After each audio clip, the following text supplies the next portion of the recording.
नमस्कार दोस्तों, मेरा नाम भूपेंद्र गिरी और आप देख रहे हैं द किंग मेकर। आज हम बात करने वाले हैं कि हम 26 जनवरी को जो हमारा संविधान लागू हुआ था उसको क्यों मनाते हैं, या फिर हम स्वतंत्रता दिवस मनाते हैं 15 अगस्त को, तो इसको क्यों मनाते हैं, 15 अगस्त को ही क्यों मनाते हैं, इसके बाद या इससे पहले क्यों नहीं मनाते हैं। अब आपके मन में सवाल आ रहा होगा कि 15 अगस्त को हमारा देश आज़ाद हुआ था, हम इसलिए मनाते हैं, लेकिन हमारा देश 15 अगस्त को ही क्यों आज़ाद हुआ, उससे पहले क्यों नहीं हुआ या बाद में क्यों नहीं हुआ, इसके पीछे एक महत्वपूर्ण कारण है। चलो इसके बारे में जानते हैं। इसके बारे में जानने के लिए हमें थोड़ा पीछे जाना पड़ेगा। सबसे पहले देखते हैं 15 अगस्त के बारे में। जैसा कि सब जानते हैं कि हमारा देश 15 अगस्त 1947 को आज़ाद हुआ। ये डेट थी 15 अगस्त 1947। लेकिन इस दिन आज़ाद एक वजह से हुआ, वरना अंग्रेज तो 1948 में भारत को आज़ाद करने वाले थे। इसके पीछे का कारण ये बना कि 1939 में दूसरा विश्व युद्ध छिड़ गया था और अंग्रेजों ने भारत की जो राजनीतिक पार्टी कांग्रेस थी उससे बिना पूछे ही भारत को द्वितीय विश्व युद्ध में शामिल कर दिया। अब इससे भारत के लोग नाराज हो गए, जो भारत के नेता थे, जैसे जवाहरलाल नेहरू थे, महात्मा गांधी थे, सुभाष चंद्र बोस थे। तो उन्होंने कहा कि आप हमारा युद्ध में साथ दीजिए, हम आपको आज़ाद कर देंगे और आपको एक डोमिनियल स्टेट का दर्जा देंगे। अब पहले समझते हैं कि डोमिनियल स्टेट होता क्या है। जैसे मान लो दो देश हैं, एक ए है और एक बी है।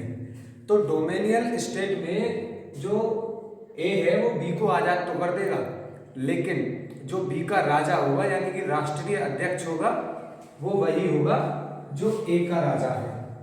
यानी कि जैसे उस टाइम पर इंग्लैंड में राजा बनते थे, आज भी बनते हैं, तो इंग्लैंड का राजा ही भारत का राजा होता, लेकिन भारत की सेना, भारत के गृह मंत्री, वो सब चीज़ भारत की खुद की होती। अपने देश में खुद आज़ाद होता और भारत के विदेशी संबंध भी अपने होते, लेकिन कहने के लिए यानी कि नाम मात्र के लिए राजा इंग्लैंड के राजा होते। तो भारत के लोगों ने इसको स्वीकार नहीं किया। उन्होंने कहा हमें पूरी आज़ादी चाहिए और इसके लिए ही उन्होंने क्रिप्स मिशन का विरोध किया था। जो क्रिप्स मिशन भारत आया था उसके विरोध में ही उन्होंने आंदोलन छेड़ दिया कि नहीं, हमको तो पूरे संप्रभु राष्ट्र का दर्जा चाहिए। तो इसलिए 18 जुलाई ये डेट थी, 18 जुलाई 1947 की ये डेट थी, 18 जुलाई 1947 की। 18 जुलाई को इंग्लैंड की संसद ने एक एक्ट पास किया। जैसे मान लो हमारे यहाँ पर एक्ट पास होते हैं, अगर मोदी जी चाहे तो एक नया कानून बनाएंगे और उस कानून के हिसाब से ही सबको चलना पड़ेगा। हमारी लोकसभा बिल पास करती है, तो ऐसे ही इंग्लैंड में हाउस ऑफ कॉमन्स ने एक बिल पास किया और उस बिल का नाम था IIA, यानी कि इंडियन इंडिपेंडेंट एक्ट, भारतीय स्वतंत्रता अधिनियम। और इसमें लिखा गया था, कि 15 अगस्त 1947 के बाद भारत संप्रभु राष्ट्र रहेगा और उसकी एक अपनी संविधान सभा होगी। वो चाहे तो संविधान सभा इस एक्ट को भी खारिज कर सकती है।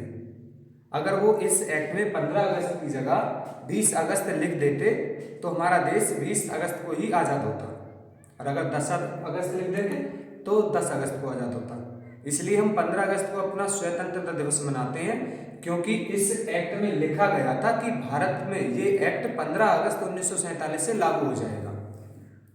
अब उसके बाद देखते हैं कि हम 26 जनवरी क्यों मनाते हैं।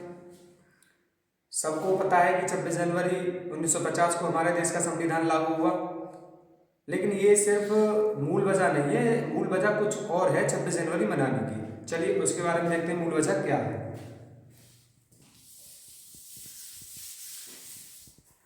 इसके पीछे की मूल वजह ये है कि 26 जनवरी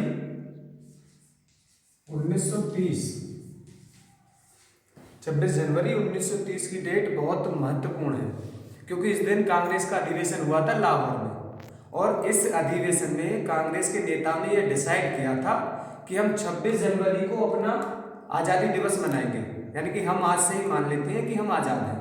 और इसी दिन उन्होंने सबसे पहले राष्ट्रगान को गाया था, जन गण मन अधिनायक को, और इसी वजह से इन्होंने सोचा कि हम 26 जनवरी को ही अपना स्वतंत्रता दिवस आने वाले समय में भी मनाएंगे। लेकिन हुआ क्या, जब संविधान बनने जा रहा तो संविधान की पहली बैठक हुई थी, जैसा कि आप जानते हो 22 जुलाई 1946 को, और हमारा संविधान लगभग 2 साल 11 महीने 18 दिन में तैयार हो गया। तो हमारा संविधान जो तैयार हुआ था वो हुआ था 26 नवंबर 1949 को।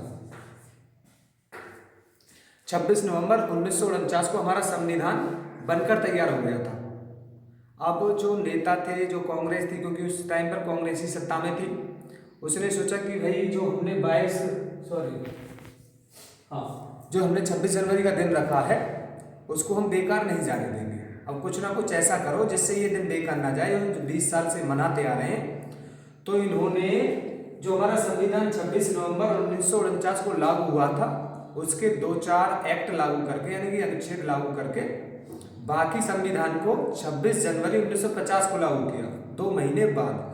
क्योंकि वो चाहते थे कि जो हमने 26 जनवरी 1930 को पहले दिन अपना स्वतंत्रता दिवस मनाया था उसको बेकार ना जाने दें, और इसलिए उन्होंने 26 नवंबर की जगह 26 जनवरी को संविधान लागू किया। वरना वो चाहते तो संविधान को 26 नवंबर को ही लागू कर देते।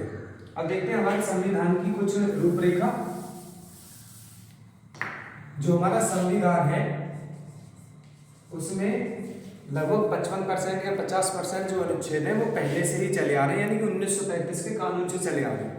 जो भारत शासन अधिनियम 1935 आया था उसके लगभग 200 अनुच्छेद हमारे संविधान में मौजूद थे उस समय, और टोटल अनुच्छेद बने थे 395, और 395 से लगभग 200 अनुच्छेद ये शामिल किए थे 1935 वाले। इसका कारण ये था कि हमारे यहाँ पर जो शासन हो रहा था तो यहाँ के लोग इससे रूबरू हो गए थे कि हाँ शासन कैसे चलता है, और वो नियम कुछ ठीक भी थे, इसलिए उन्होंने इन नियमों को लागू किया। और उसके बाद देखते हैं क्या हुआ। और इसीलिए हमारे जीवन में या भारतीय इतिहास में 3 डेट बहुत महत्वपूर्ण है।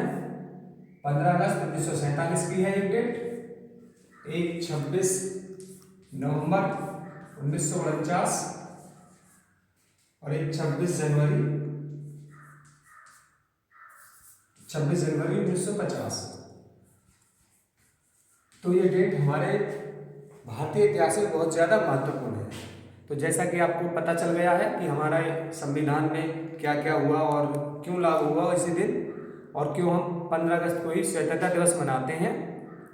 और आपसे एक रिक्वेस्ट है कि जो भी मैं वीडियो बनाता हूँ या आपको जो भी जानकारी देता हूँ, आपसे सलाह चाहिए कि कमेंट करें। अगर कोई गलती हो रही है तो मुझे बताएं कि मैं ये सुधार कर सकता हूँ, तो मैं आने वाली वीडियो में ये सुधार करके आपको बताऊँगा जो भी मुझसे दिक्कत हो रही है।